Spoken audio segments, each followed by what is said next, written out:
We're probably all aware of the increasingly complex risks that are facing businesses and individuals.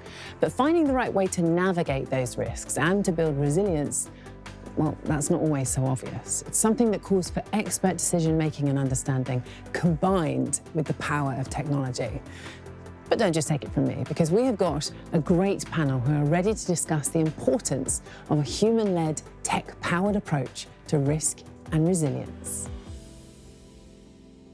Well, we don't really want to start on a downer, but I think we should probably begin by talking about how significant and complex the risks are that we're facing at the moment. I think sometimes it feels like we face one risk after another, and many of these are pervasive. So we have risk relating to climate, we have risk relating to politics, geopolitics, social risks. Amongst this company, there might be technology risks. So there are many, many different types of risks that we face. But I do think risk also brings opportunity, because the way you respond to these risks and you deal with those risks can be very positive. Positive for society, but also positive for an organization. And the important thing is how quickly you can react to it. I think one of the challenges is that the rate of change it seems like forever speeding up. And so, we all have to get used to more and more ways of using technology, different products and services. And at the same time, we have to try and keep legislation up to speed with what's going on as well. Are there any particular risks that you are worried about?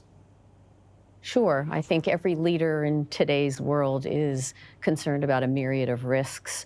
I, of course, on the technology side, think about cybersecurity. I think about the risks associated with automation and lack of automation. But I also think in today's world, certainly in Europe, regulations are growing in nature and complexity and scope, and keeping up with those is a huge risk for the companies if they are not understanding those and putting, again, the technology into place and people understanding what that requires. Well, that point about understanding is an important one, because, I guess that applies across the board, not just with regulation. The things you're describing here are quite technical, cybersecurity, data privacy, climate even as well. How do companies make sure that they have a really good understanding of these risks? That's why we're here today, right? It is all about the people and understanding.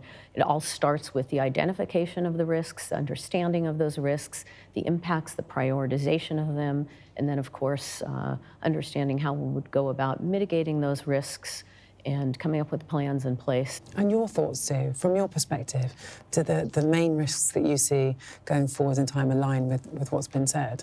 One of the biggest risks really is people not really being tech savvy, and I think so that's at an individual level. The more that you understand technology and you're confident with technology, the more that you understand what's going on in the world these days. It also ties into the culture of innovation and a mindset, right? Everyone can be thinking that way and they become more open to the technology, but you need to be continuously thinking about it and being open to speaking about it, bringing it forth, making it visible, and then talking about how you might mitigate those risks as well. Well, how much of this is about culture then? How much of it is about education, as in top-down, right, these are the risks that we need to understand in order to be able to mitigate them, and how much of it is about creating a culture where people are continually learning about this stuff and thinking about ways to navigate it? The points that you're both making around being more aware, more understanding, those are really valid. And I think big organizations actually have a role to play in the education of people, society as well. But I don't think it's always about mitigating risk. So the point is, if you really understand risk, you can take risk in a more informed way. And frankly, if you don't take risk, an organization won't move forward. Because the best way to avoid risk is to stop doing anything, right? So, that's a surefire way of avoiding risk. Which in itself is quite a risky strategy. It's very risky. It's very risky, right? So I think you have to take risk, but you have to do it in a much more, in a thoughtful way, in an informed way, because that's how you get an edge.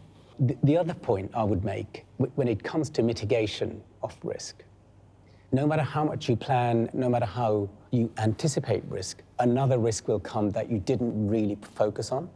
And that's where resilience comes in. So the organization needs to bounce back and keep moving forward despite what's happening. From what you're all saying, though, at the heart of this, you're starting with people, regardless of what happens externally. So how do you make sure that you design a group of people or foster a group of people where they are as resilient as possible?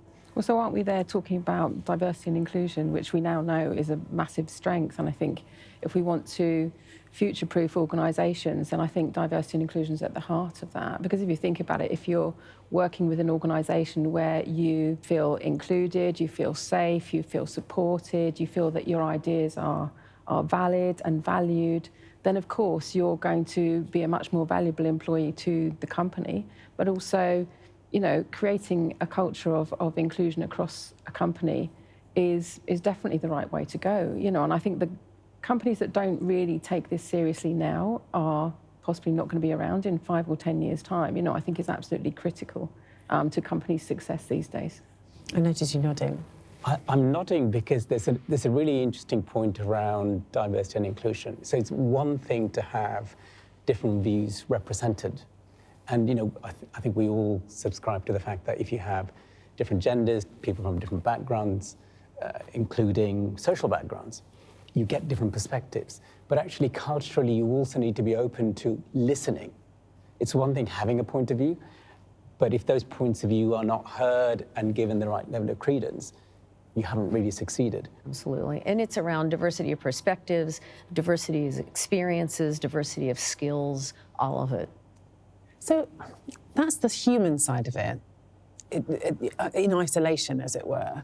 But you know, this series is about human-led, tech-powered. So I want to bring in the technology side of this too. So in what ways can technology help to avoid risks or to help ease the burden of risk? Sure. I mean, I think a lot of organizations today have a lot of manual processes. A lot of it is tribal knowledge and so forth. And Sam, we work with a lot of customers jointly together and provide both the technology that can help to standardize, that can help in today's environment where you've got disparate data sources everywhere, help to make a process repeatable, to finding workflows and processes so that it is just a matter of following those processes and leveraging that technology to help reduce risk of error. You need data integrity, you need accuracy, you need efficiency, you need collaboration from all over the world with your teams, and technology can help make that happen, and it can mitigate risks along the way. So I think technology can really help us as people because it connects us all together. So, you know, when people ask me what's my favourite kind of technology, it's just anything that connects us together in all different sorts of ways, because I believe that we've got the answers. And what technology does for me is enable the right people to come together and interact. I think when it comes to discussing risks, see, we are in a different world now than we were even 10 years ago. In what ways has technology changed how we should approach risk? Yeah, that's a good question. I mean, we're all so more connected with each other now.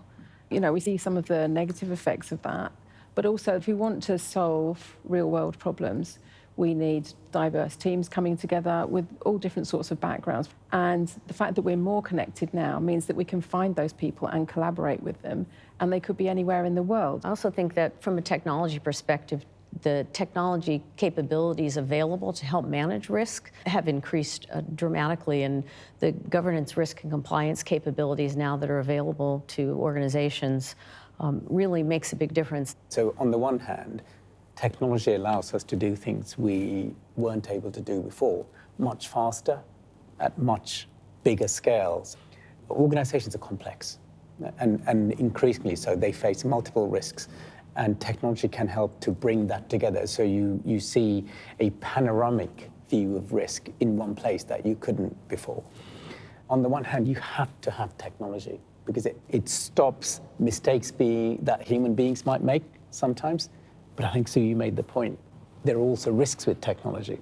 Being connected means our privacy could be sometimes at risk, for example. It means people's behavior changes. You know, the iPhone was invented, I think, in 2007. Can you walk down the street today and how many people do you see who are literally walking like that?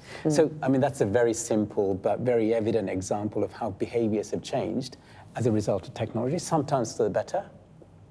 We have to face it, sometimes for the worse. But The point I'm trying to make also is you have to take risk.